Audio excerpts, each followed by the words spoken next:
pemerintahan Dendels berlangsung konflik. Pembangunan jalan ini harus segera dilaksanakan, dari Anyer hingga Panarukan. Saya tidak mau tahu, segera buka akses untuk pelancaran pembangunan jalan ini. Tidak bisa, sebelum ada persetujuan dari pihak kami, silakan pilih jalur lain. Tapi akses jalur ini yang saya mau. Naikkan tata anakku, dengan demikian akan memperlancar birokrasi kita.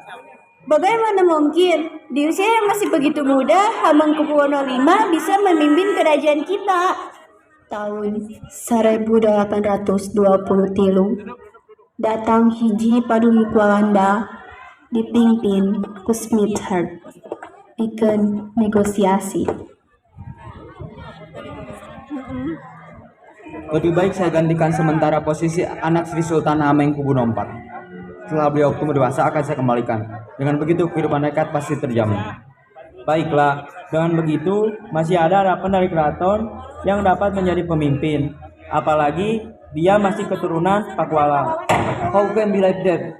Saya sudah berbaik hati menawarkan tugas berat ini. Masih ada tolakan. Baiklah, kalau memang tujuannya mensejahterakan rakyat, saya terima. Tapi dina kanyataanana kepemimpinan Smithard ngajadi gerahayat sangsara nepi kamu jungkul putra menak di Hamengkubuwono III. Ngaranna Raden Mas Ontowiryo atawa Pangeran Diponegoro. Pangeran Diponegoro teu sugema ningali kasangsaraan rahayat lantaran keangasan pihak Walanda.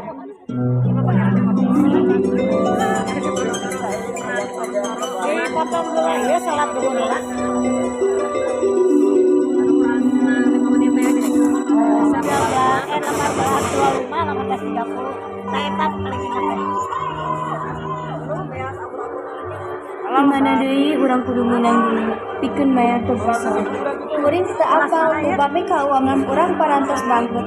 Banyak urang kudu jadi babi ngepet pikeun ngahasilkeun duit anu loba. Urang kudu neangan strategi. Hayu urang manfaatkeun Diponegoro. Manehna loba hubungan jeung sasama bangsawan. Nya, bae urang nepangan Diponegoro. Pihak keraton mendatangan Pangeran Diponegoro pikeun menta tulung. Pangeran, walana kersa ngariksalahan anak urang. Bicara maya kompensasi sewa lahan. Tiasa tinya upami urang nambut atos ka istana. Nuhun, ku abdi bakal dicobian. Insya Allah bakal aya jalan.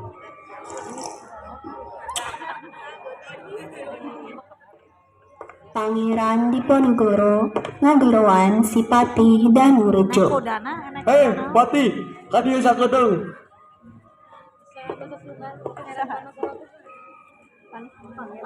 Aya naon ieu pangeran? Nah, anjeun teh beut daek gawe bareng jeung Walanda, bicara mere kompensasi dina bentuk sewa lahan. Ku cara urang mesian kompensasi, Walanda daek urus taneuh urang di dieu. Emang bener Patih Danurejo. Walanda nulungan orang, tapi ieu oge untungkeun urang. Emangna naon? Kauntungan anu anjeun menang ti Walanda? Seueur pisan, tapi teu tiasa disebatkeun hiji-hiji. Anu jelas urang bakal terus gawe bareng jeung Walanda. Lamun kitu carana, urang bakal megatkeun hubungan jeung istana. Pangeran Diponegoro perang dina proses pambangunan Jalan Anyer Panarukan. Lalawanan Pangeran Diponegoro tuluy dikritik ku Walanda.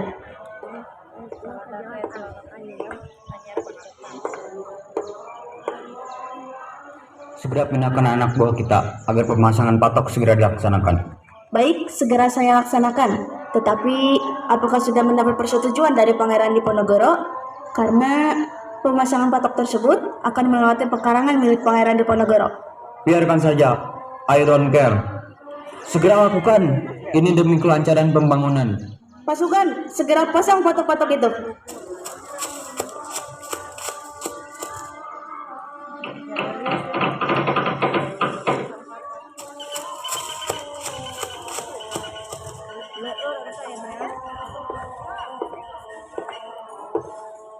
Sanggeus Pangeran Diponegoro nyahoeun, manehna marentahkeun karahayat pikenari patok-patokna.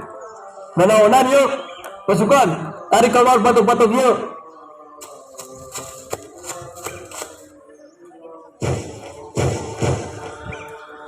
Tuluy, Patih dan Rejo datang. Salu nih tanyen tarik ieu, tempat deui cing leres, urus eta patok cing balik.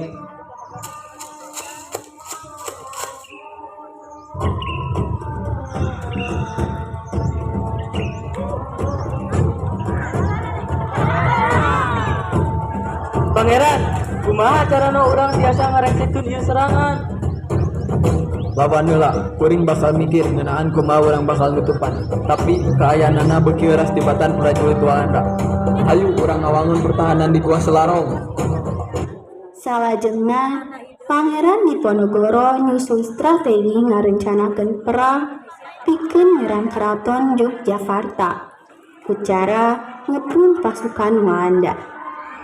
Salaku pimpinan, Pangeran Diponegoro diiring ku Pangeran Mangkubumi, anu namina Alibasyah Sentot, salaku pengawas spiritual dina perang ieu. Sentot, maneh kudu narajang Walanda ti belah kulon. Abdi jeung pasukan narajang ti belah wetan. Urang kudu kuat, nyerang sangkan bisa ngelehkeun deui Walanda. Sentot, maneh oge kudu ngelehkeun di Walanda. Mun teu kitu pos-pos anu urang bina di belah kulon bakal diisian ku Walanda. Abdi bakal nyobian kalayan widiti Gusti nu Agung. Insyaallah urang tiasa menang perang waktos ieu. Merdeka! Merdeka! Perang sumebar ke hampir sakuliah Jawa Tengah. Eta Walanda nyoba ngaronjatkeun kakuatan marenehanana dina handapkeun kapamimpinan Jenderal De Kock. Pasukan, serang!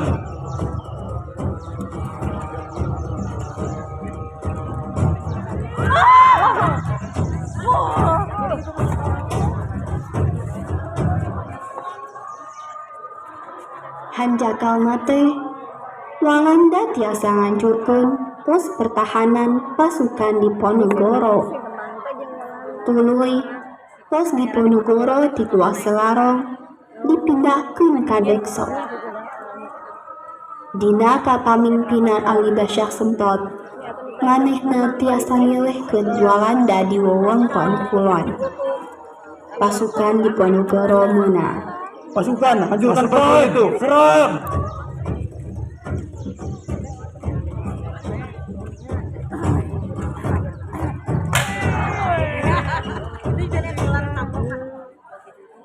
Tina hasil perlawanan anu sakeacanna, pasukan Walanda ambruk lantaran teu bisa nyangharepan Pangeran Diponegoro.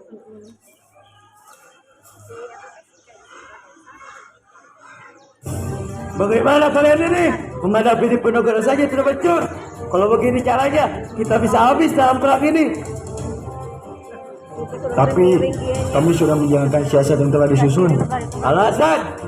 Buat strategi benteng stealth. Kaping 28 Maret 1830. Suasana di padubukan Residence Park di tengah kota Magelang teh rame pisan. Pangeran Diponegoro katut para panganutna masih keneh teu curiga sarta boga niat alus pikeun tetep silaturahmi. Anggap waktu harita keur lumangsungna Idul Fitri. Pangeran Diponegoro disambut ku para pajabat Walanda, dituluykeun ku acara silaturahmi di gedung adat. Nepi ka hiji poe, timbul dialog nabahas kalanjutan nasib tanah Jawa. Jeung Pangeran sorangan. Sebaiknya Tuhan tidak usah kembali ke Metese, tinggal di sini saja bersama saya. Mengapa saya tidak diizinkan untuk kembali? Apa yang harus saya lakukan di sini? Saya hanya datang untuk beramah-tamah, seperti kebanyakan orang Jawa setelah akhir bulan puasa. Saya akan menahanmu supaya masalah selama ini dapat selesai dengan cepat. Ada masalah apa, Jenderal? Sesungguhnya saya tidak merasa ada masalah. Saya juga tidak menaruh benci kepada siapapun. Tidak, menyerang Pak Pangeran. Setuju atau tidak, saya hanya ingin menegaskan masalah politik hari ini juga tanpa ada penolakan. Jenderal, kamu seperti para tikus got yang kotor dan licik. Padahal tujuan saya di sini hanya ingin menyebarkan ajaran Islam, tidak untuk hal lain. Tapi kamu menghancurkan niat baikku ini. Pangeran Diponegoro ngajentrekeun yen manehna teu boga kahayang sejen. Iwal pikeun menyebarkeun agama Islam di Jawa. Nanging Jenderal Dekok keukeuh hayang nahan Pangeran Diponegoro. Tujuanana pikeun nyerang rakyat Yogyakarta anu teu kanyahoan Pangeran Diponegoro. Tapi rencana eta teh geus kabaca ku Pangeran Diponegoro. Otakmu sangat busuk seperti sampah, Jenderal. Sekarang tidak ada lagi yang tersisa kecuali para rakyat. Saya hanya ingin melindungi para rakyat untuk saat ini. Wah, rupanya pangeran ini sangat pintar ya, sehingga bisa membaca strategi yang saya buat. Mulia sekali niatmu, pangeran. Kalau begitu, pasrahkan saja dirimu kepadaku, maka aku akan memenuhi keinginanmu, membebaskan para rakyat. Baiklah, jika itu yang kalian inginkan, saya akan menyerahkan diri kepada kalian. Dengan syarat, kau harus menepati perkataanmu itu. Nah, itulah yang kumau sejak dulu, Pangeran. Tentu aku akan menepati perkataanku kelak.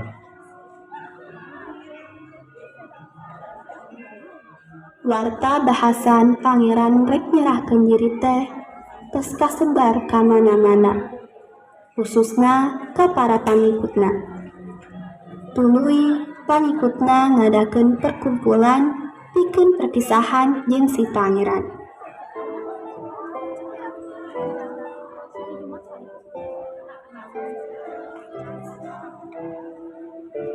Pangeran Diponegoro oge nyamperkeun sababaraha pangikutna pikeun pamitan. Kabeh tunduk. Manehna tuluy nyok sacangkir teh, tuluy diinum.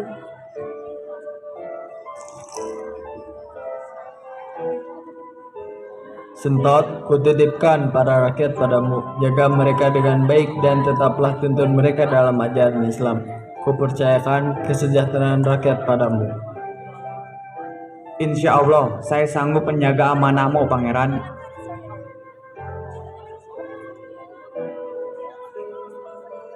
Kareta kuda residence parantos disiapkeun di pakarangan rorompok.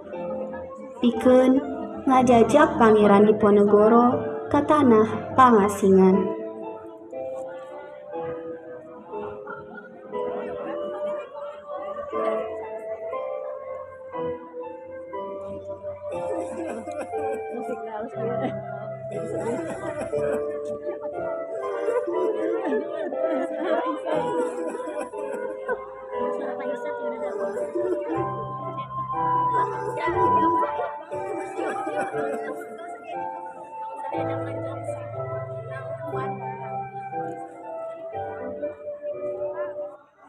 Akhirna Pangeran Diponegoro dicandat ka palabuhan, pikeun diasingkeun ka Sulawesi Kidul.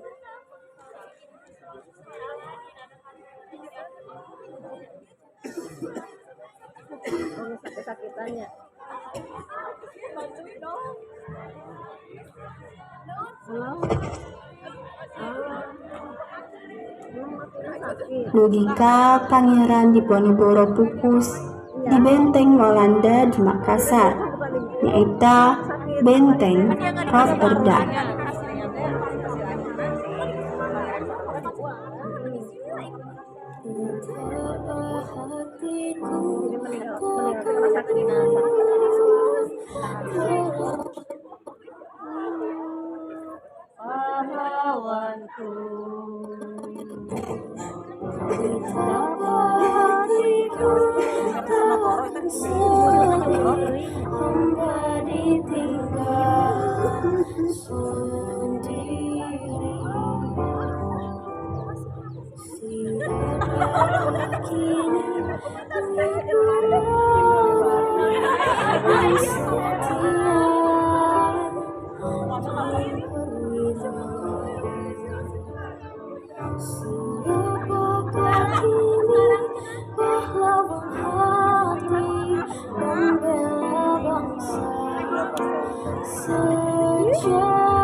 Pangeran Diponegoro, pahlawan sejati, tak pernah mementingkan diri, berjuang selalu untuk kebebasan negeri ini.